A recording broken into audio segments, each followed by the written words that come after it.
Bonsoir à tous et bienvenue au flash d'information de 18h sur la RTB. Les bureaux, les studios, les salles de montage de la télévision du Burkina, de la radio nationale et de la radio rurale n'ont plus de secret pour le président de l'Assemblée nationale. Alassane Bala Sakandé a visité ce matin les 3 médias d'État face à la réalité qui s'est traduite par la vétusté des locaux, l'insuffisance de matériel technique. Le président de l'Assemblée nationale a promis un soutien financier de 50 millions de francs CFA, des caméras et d'autres équipements techniques.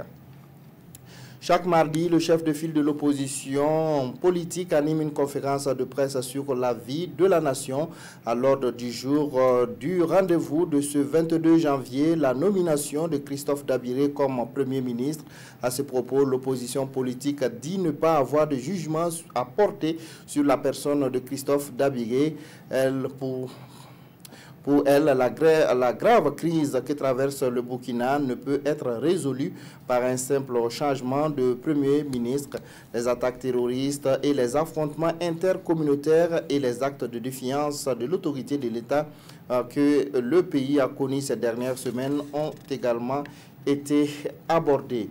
Rôle des communautés religieuses dans la lutte contre la prévention de la radicalisation et l'extrémisme violent. C'est le thème de la journée des communautés religieuses dont les travaux ont débuté ce matin à Nobéré dans le Zunwego. Les échanges et les réflexions devront permettre d'identifier les facteurs à l'origine de la radicalisation et de l'extrémisme violent. L'objectif est de promouvoir le dialogue interreligieux pour la paix et la cohésion sociale au Burkina. Et puis en République démocratique du Congo, l'Union européenne et l'Union africaine reconnaissent finalement les résultats de la présidentielle proclamée par la Cour constitutionnelle.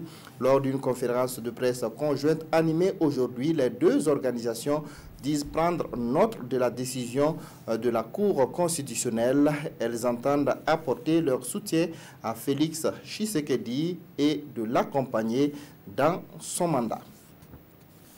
Fin de ce flash d'information. Je vous retrouve tout à l'heure à 20h pour le journal.